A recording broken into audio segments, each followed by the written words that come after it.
తాకట్లో ఉన్న మీ బంగారాన్ని విడిపించి ఆ రోజు ఆన్లైన్ రేటుకి కొంటాం. Sharma gold company. అందరికీ నమస్కారం. నా పేరు మాధురి. మీరు చూస్తున్నది సుమన్ టీవీ. ఈరోజు మనతో పాటు ఉన్నారు ఆధ్యాత్మికవేత్త జ్యోతి శరత్ గారు. నమస్కారం అండి. నమస్తే. శ్రీరామనవమి అంటే శ్రీరాముడు గురించి, అలాగే రామాయణం పారాయణం గురించి ప్రతి ఒక్కళ్ళు మాట్లాడుకుంటూ ఉంటారు. అంటే ప్రతి ఒక్కళ్ళకి అమ్మ చిన్నప్పటి నుంచి కూడా కథలుగా రామాయణాన్నే చెప్తూ ఉంటుంది. అయినప్పటికీ కూడా మనం శ్రీరామనవమి రోజు రామాయణ పారాయణం చెయ్యాలి అని చెప్పేసి అంటూ ఉంటారు. తెలిసిన కథే కదా, మళ్ళీ మళ్ళీ పారాయణం చేయడం ఏంటా అని చెప్పేసి అనిపిస్తూ ఉంటుంది. కథ తెలిసిపోతే చాలు కదా, పారాయణంలాగా చదవాలా అన్నట్టుగా. మరి మీరేమంటారు? రామాయణం మీరన్నట్టుగా చిన్నప్పటి నుంచి మనకి అలవాటు, రామకథ అన్నది అలవాటు. అయితే ఈ రామాయణాన్ని అలా కథలా కాకుండా ఇందులో మనకి 7 కాండలు, అయితే 6 కాండల యొక్క ప్రస్తావన అంటే యుద్ధకాండ వరకు ఎక్కువగా ఉంటుంది. అయితే అన్నిసార్లు మనం ఎందుకు చదువుకోవాలి? మనసుకి ఏది ఎక్కువ మననం చేస్తే, పట్టి పట్టడం అని వింటూ ఉంటాం కదా, చిన్నప్పటి నుంచి మనం అదే చేస్తాం. చదువుకునేటప్పుడు మనం అది బాగా రాయాలి అంటే గనక చదివి చదివి చదివి చదివి అప్పుడు మన మనసులోకి చేరుతుంది. కాబట్టి ఏదైనా మననం, ఆ మననం అన్నది అలవాటు చేయాలి. అయితే రామాయణం ఎందుకు పదే పదే మననం చేసుకోవాలి అంటే, ఈ రామాయణంలో ఇందాక మనం చెప్పుకున్నట్టుగా ఒకవేళ 6 కాండల ప్రస్తావన గురించి మనం మాట్లాడుకుంటే, ఒక్కొక్క కాండ కూడా మనకి రామ కథ కాదు, మనకి మనం ఎలా ఉండాలి అన్నది నేర్పిస్తూ ఉంటుంది. ఏది చెయ్యాలి, ఏది చెయ్యకూడదు, ఎలా ఉండాలి అన్నది. ఉదాహరణకి మనం బాలకాండ నుంచి తీసుకుంటే, ఈ బాలకాండలో వాల్మీకి మహర్షి పరిచయం, అలాగే రామ జననం, దశరథ మహారాజు గారు, అయోధ్య, ఇవన్నీ కూడా కనిపిస్తాయి. అయితే రాముల వారు పుట్టడము అంటేనే, అంటే శ్రీ మహావిష్ణువు సంపూర్ణ అవతారం అయిన మనిషి రూపంలో ఎందుకు వచ్చాడు అంటే కారణం ఒకటే. మనకి రావణాసురుడు వరాలు కోరుకున్నాడు కదా, అయితే మనిషి అన్నది మాత్రం కోరుకోలేదు. మనిషి ద్వారా నేను చనిపోకూడదు అని కోరుకోలేదు. రాక్షసులు, జంతువులు అన్ని కోరుకున్నాడు. అంటే ఇప్పుడు మిగిలింది ఏంటి అంటే మనిషి, కోతులు. అయితే మనిషి అంటే ఆయన దృష్టిలో చాలా అంటే తక్కువ స్థాయిలో ఉన్న ప్రాణి. ఓకే. ఎందుకు అంటే అప్పట్లో రాక్షసులు ఎక్కువగా ఉంటూ ఉండేవారు కదా ఆ యుగాలలో, త్రేతాయుగంలో. వాళ్ళకి బోళ్ళంత శక్తి ఉండేది. దేవతలంటే వాళ్ళు స్వతహాగా శక్తివంతులు, అందుకే దేవతలు అయ్యారు. మరి అటు శక్తి లేకుండా అటు వీళ్ళని కూడా, అంటే వీళ్ళ అనుగ్రహాన్ని పొందడానికి మనుషులు చాలా కష్టపడాలి, రాక్షసుల బాధలు తట్టుకోవడానికి మనుషులు చాలా కష్టపడాలి. కాబట్టి చాలా తక్కువ స్థాయిలో ఉన్న జీవి ఏమిటంటే మనిషి అనేటట్టుగా శక్తి రూపానికి సంబంధించి. అందుకని రావణాసురుడు వచ్చి మనిషి నన్ను ఏం చేస్తాడు, కాబట్టి మనిషి గురించి నేను ఆలోచించను అని అనుకుంటాడు. అందుకే అటువంటి సమయంలో కాదు ఈ మనిషి అన్నవాడు తలుచుకుంటే ఏదైనా సాధించగలుగుతాడు, దేవతల అనుగ్రహాన్ని పొందుతాడు, రాక్షసుల్ని కూడా అణిచికొడతాడు. ఇది నిరూపణ చేయటానికి అలా వచ్చి మనిషిగా చంపేసి వెళ్ళిపోవచ్చు. రావణాసురుడికి మనిషి రూపమే కదా మినహాయింపు. అవును. అలా వచ్చి ఇదిగో నేను మనిషిగానే నేను చంపుతున్నానని నరసింహస్వామి ఎలాగా వచ్చారు, చంపారు, వెళ్ళిపోయారు. అలా చెయ్యవచ్చు. కానీ రాముడు మనుషులం అంటే మన విలువ పెంచటానికి సంహారం చేయటం అని కాకుండా 14 సంవత్సరాలు అరణ్యవాసం చేస్తూ, అంటే అక్కడ అన్ని కష్టాలే కదా అరణ్యవాసంలో. అలాగే ఒక మనిషికి కష్టం వస్తే ఎలా ఏడుస్తాడు, ఎలా బాధపడతాడు, ఎటువంటి విపరీతమైన పరిస్థితులు, వీటన్నిటిలో కూడా మనిషి ఎలాగ సంతోషంగా ఉండవచ్చు. రాముడి కథలో రాముడు ఎప్పుడు కూడా సంతోషంగా ఉండడు ఆ కథలో కదా. అయినా కూడా రాముడు ఎలా సంతోషంగా ఉన్నాడు అంటే, ధర్మాన్ని నేను ఆచరిస్తున్నాను, నా కర్తవ్యాన్ని నేను పాటిస్తున్నాను అని నిరూపణ చేసి మనిషి ఎలా ఉండాలి, ఎలా బ్రతకాలని 11,000 సంవత్సరాలు ఆయన రాజుగా పరిపాలన చేసి రామరాజ్యం అంటే చూపించారు. అవసరం లేదు ఆయనకి, కానీ మనిషి అన్న స్థాయి అక్కడ పడిపోయింది కాబట్టి మనిషి స్థాయిని చాలా అది ఉన్నతమైన స్థాయి అని నిరూపణ చేయడానికి వచ్చారు. ఇది మనకి బాలకాండ నేర్పిస్తుంది. మనం అందరం మనుషులమే, నా గ్రహస్థితి బాగాలేదు, నాకెవరు సహాయం చేయటం లేదు అని చాలా సార్లు మనం ఏది సాధించకపోతే కొన్ని మాటలు చెప్తూ ఉంటాం, అంతే కదా, నాకు అనుకూలమైన పరిస్థితి లేదు అని. కానీ ఎలాంటి పరిస్థితుల్లోనైనా మనిషి తలుచుకుంటే, ధర్మాన్ని పట్టుకుంటే, సత్యాన్ని పట్టుకుంటే ఏమైనా సాధించగలరు అని నిరూపణ చేయడానికి రాముల వారు వచ్చారు. ఈ విషయం అంతా బాలకాండలో ఉంటుంది. బాలకాండ చదువుకున్న వెంటనే మనం ఇది తెలుసుకోవాలి, ఇది కదా కావాల్సింది మన జీవితంలో.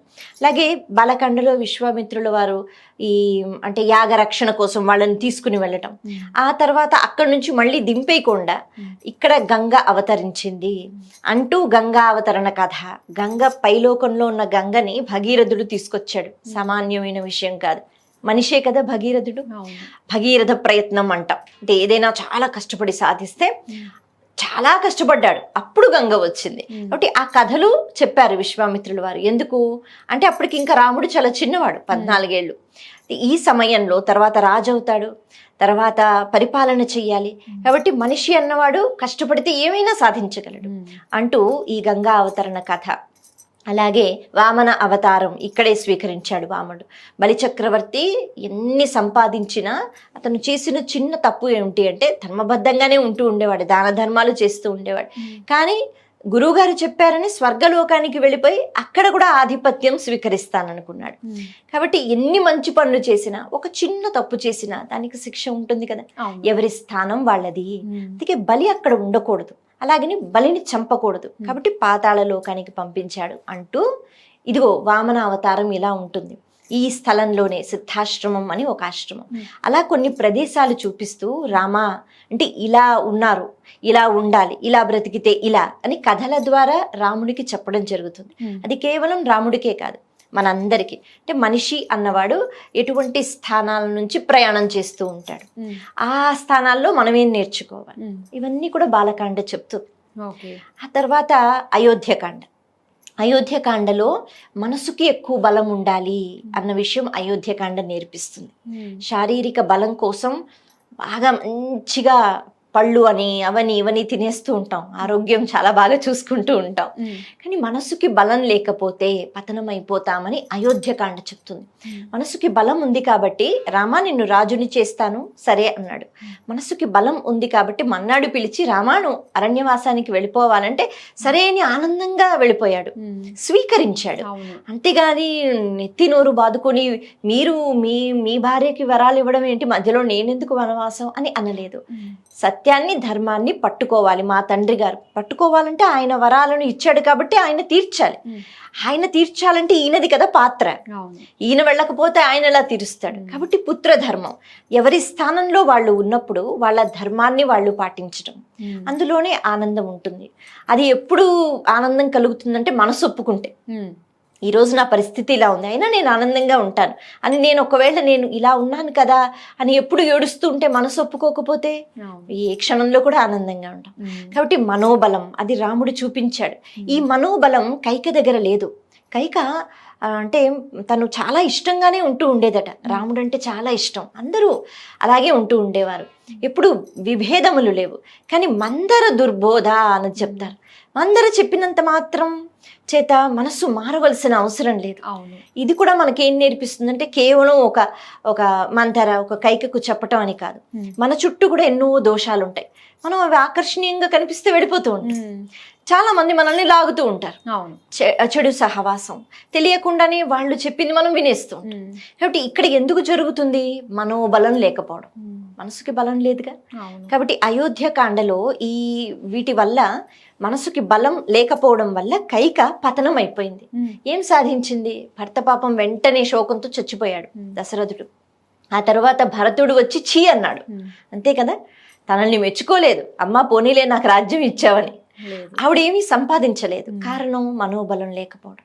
రాముడికి మనోబలం ఉంది కాబట్టి ఆయన చక్కగా అరణ్యవాసానికి వెళ్ళాడు, స్వీకరించాడు అన్ని కష్టాలను. కాబట్టి అయోధ్యకాండ అన్నది ఈ మనోబలం మనకి చెప్తుంది. కౌసల్యాదేవి కూడా రాముణ్ణి ఆశీర్వదించి పంపిస్తుందట. ఇప్పటి వరకు జీవితం వేరు, ఇప్పుడు చాలా కష్టపడాలి నువ్వు, అరణ్యంలో సుఖం ఉండదు కదా.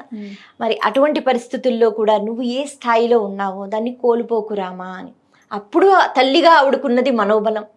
అంటే ఇలా అయోధ్యకాండ మనసుకి బలం ఉంటే ఏదైనా ఎదుర్కొంటాము, రాముడు చూపించాడు, మనకి నేర్పిస్తుంది. ఇంకా తర్వాత అరణ్యకాండ అనేటప్పటికీ ఈ అరణ్యంలో రాముల వారు తిరగటం, ఆశ్రమాలకి వెళుతూ ఉంటారట, ఋషుల్ని దర్శించుకుంటారు. కారణం ఏమిటి అంటే మనిషి అన్నవాడు సత్సంగంతో ఉండాలి. నాకే అన్నీ తెలుసు అని ఉండవలసిన అవసరం లేదు. ఆశ్రమాలకు వెళ్ళి ఋషులను ఎంతగా దర్శించుకుంటే, వారు మాట్లాడితే వినాలి. ఆ పరిసర ప్రాంగణాల్లో యజ్ఞాలు హోమాలు జరుగుతాయి, అక్కడ ఒక విశేషమైన శక్తి ఉంటుంది అంటూ వాళ్ళని దర్శించుకోవడం. వాళ్ళు కూడా రామ ఇక్కడ కొంతమంది రాక్షసులు ఉన్నారు, సంహరిస్తావా అంటే అయ్యో ఇది నా క్షత్రియ ధర్మం అని సంహారం చేయటం. ఇవన్నీ కూడా అరణ్యకాండలో. ఈ అరణ్యకాండ మనకి మన బాధ్యత, మన కర్తవ్యం, మన నడవడిక చూపిస్తూ ఉంటుంది. అలాగే ఈ అరణ్యకాండలోనే మనకి సీత అపహరణ అన్నది కూడా ఉంటుంది. కాబట్టి మారీచుడి యొక్క ప్రస్తావన ఉంటుంది. మారీచుడు కూడా ముందు రాక్షసుడే, కానీ ఆ తర్వాత రావణాసురుడు వచ్చి సహాయం అడిగినప్పుడు చెప్తాడట, రామ అంటే ధర్మంతో కూడుకున్న ఒక మూర్తి, అందుకే ధర్మం జోలికి వెళ్ళవద్దు. నేను ఒకప్పుడు వెళ్ళాను, తాటకి యొక్క కుమారుడు మారీచుడు, బట్ ఒకప్పుడు వెళ్ళాను, రామ బాణం తగిలింది, అయినా నాకు బుద్ధి రాలేదు, మళ్ళీ నేను రాక్షసుల్లాగే ప్రవర్తించాను. మళ్ళీ రాముడు వనవాసంకి వచ్చినప్పుడు ఋషులు చెప్పినప్పుడు మళ్ళీ నాపై బాణం వేశాడు, తట్టుకోలేకపోయాను. ఇగో ఇప్పుడు ఎక్కడ పడితే అక్కడ భయంతో రామ రామ అని, రాముడు ఎక్కడొస్తాడో, నన్ను ఎక్కడ చంపేస్తాడో అనే భయంతో భక్తిగా ఇప్పుడు మారిపోయింది.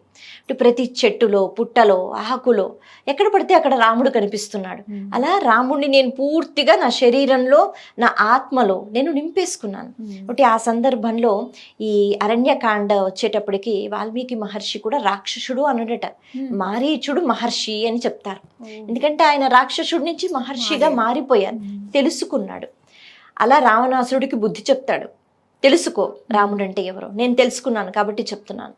అయితే రావణాసురుడు వినడు, నువ్వు నా మాట వినకపోతే నేనే నిన్ను చంపేస్తానంటాడు. దాన్ని మారీచుడు అంటాడు, నీ చేతిలో చచ్చిపోతే నాకేం వస్తుంది, నీకు సహాయం చేసి రాముడి చేతిలో చచ్చిపోతాను అని చెప్పి ఆనందంగా ఆ పని ఒప్పుకుంటాడు. ఇలా ఈ అరణ్యకాండ అన్నది మన కర్తవ్యం ఏమిటి, ఒకవేళ మనం తప్పులు చేస్తున్నా ఎలా దిద్దుకోవాలి, ఎలా సరి చేసుకోవాలి, ఎలా నేర్చుకోవాలి అన్నది అరణ్యకాండ చెప్తుంది. ఆ తర్వాత కిష్కింధకాండ, ఇది అద్భుతమైన కాండ. ఇక్కడే మనకి హనుమంతుల వారు పరిచయం అవుతారు. అలాగే భయం అన్నది ఏదైతే ఎప్పుడూ మనల్ని వెంటాడుతూ ఉంటుందో, దీన్ని ఎలా దూరం చేసుకోవాలి అంటే ఇక్కడ ప్రప్రథమంగా రామకథ వినపడుతూ ఉంటుంది. కిష్కింధకాండ అంతా కూడా రామకథే. రామకథ తెలుసుకున్న హనుమంతుడు సుగ్రీవుడికి చెప్తాడు. సుగ్రీవుడు భయంతో బ్రతుకుతున్నాడు ఋష్యమూక పర్వతం పైన, ఎందుకంటే వాలి చంపేస్తాడు. అక్కడికి మాత్రమే వాలి రాలేడు, ఎందుకు అంటే ఆయనకి శాపం ఉంది, అక్కడికి వస్తే ఆయన చనిపోతాడని. కాబట్టి వాలి ఎక్కడ చంపేస్తాడో అని భయంతో బ్రతుకున్న సుగ్రీవుడికి ఆ భయం పోగొట్టింది రామకథ, రాముడు. కాబట్టి రాముడిని ఎక్కడెక్కడ తలుచుకుంటామో అక్కడక్కడ భయం పోతుంది అన్నది మనకి కిష్కింధకాండ నేర్పిస్తుంది. అలాగే రామ కథను ఈ సీతమ్మ వారి అన్వేషణకు అంగదుడు అలాగే తక్కిన వాళ్ళు వెళ్ళినప్పుడు, వాళ్ళు వెతుకుతున్నప్పుడు కూడా రామ కథ ఎక్కడెక్కడ వాళ్ళు చెప్పుకుంటున్నారో అక్కడక్కడ వాళ్ళకి మార్గం కనిపిస్తుంది. అలాగే మనకి వాలి వధ కూడా కిష్కింధకాండలో, అంటే రాముడు ఎవరు అన్నది తెలుసుకోవాలి అని వాలి భార్య తార కూడా చెప్తుంది. సుగ్రీవుడు నీ తమ్ముడిని చంపుదాం అనుకుంటున్నావు కదా, ఆయన ఇప్పుడు ఎక్కడున్నాడో తెలుసా, రాముడి పక్కన ఉన్నాడు.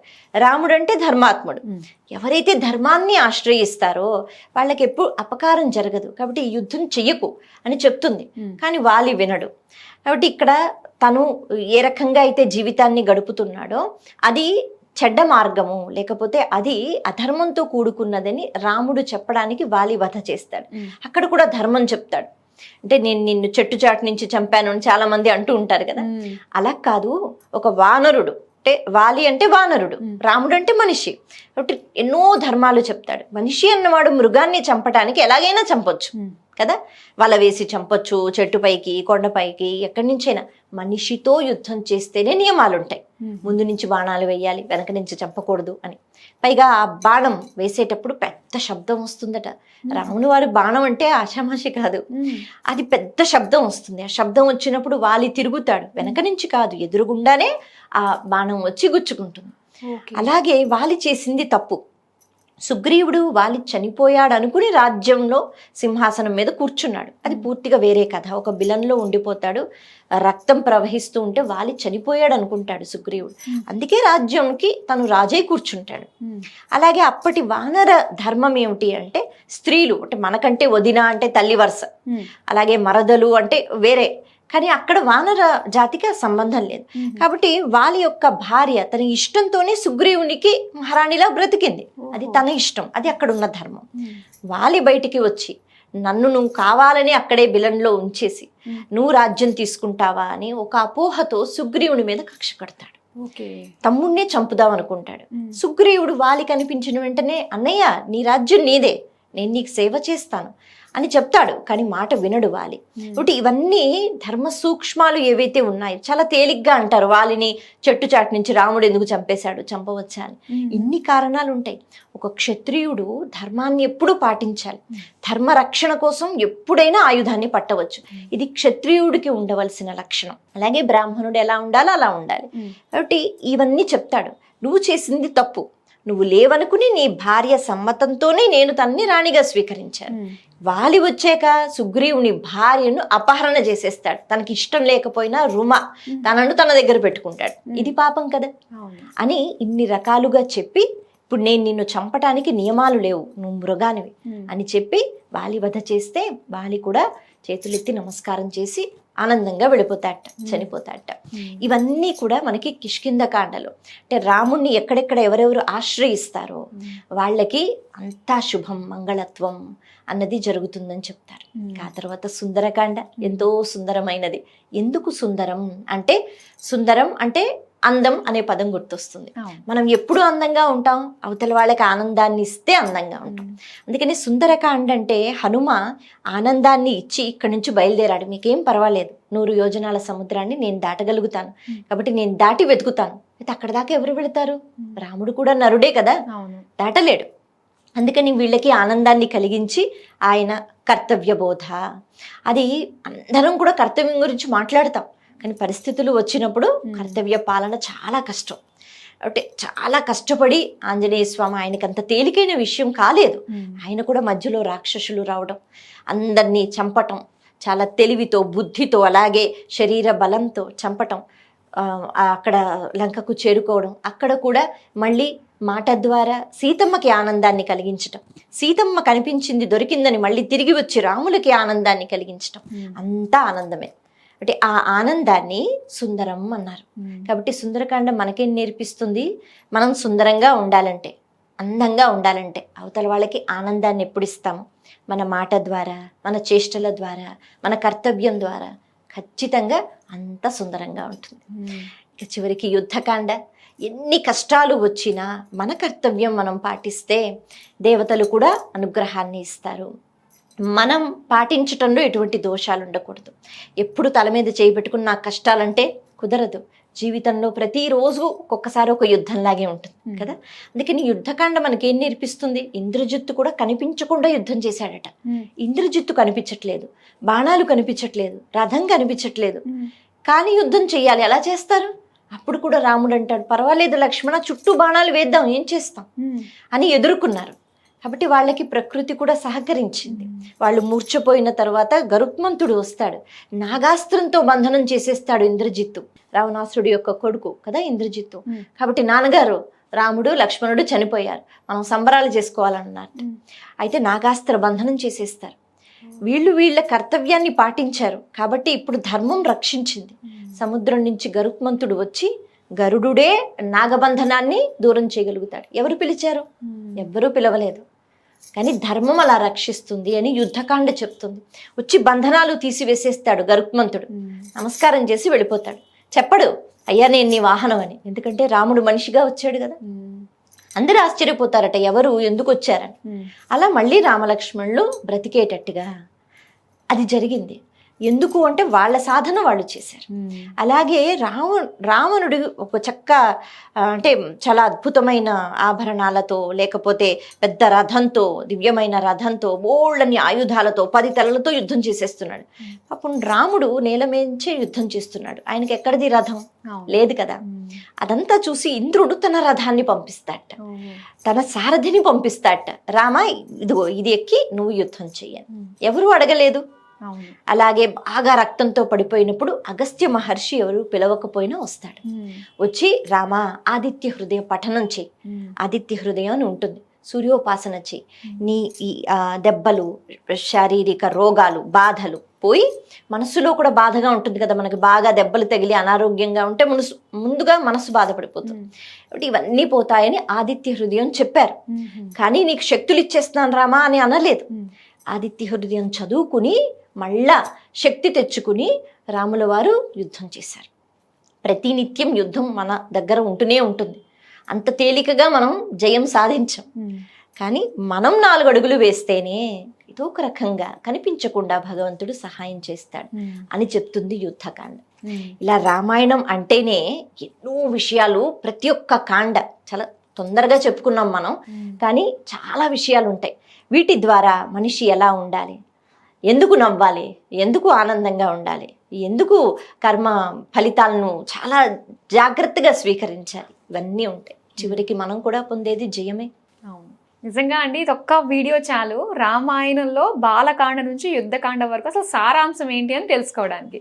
చాలా చక్కగా వివరించారు. తక్కువ టైంలో బోల్డంత ఇన్ఫర్మేషన్ మాకు ఇచ్చారు. Thank you so much. ధన్యవాదాలు.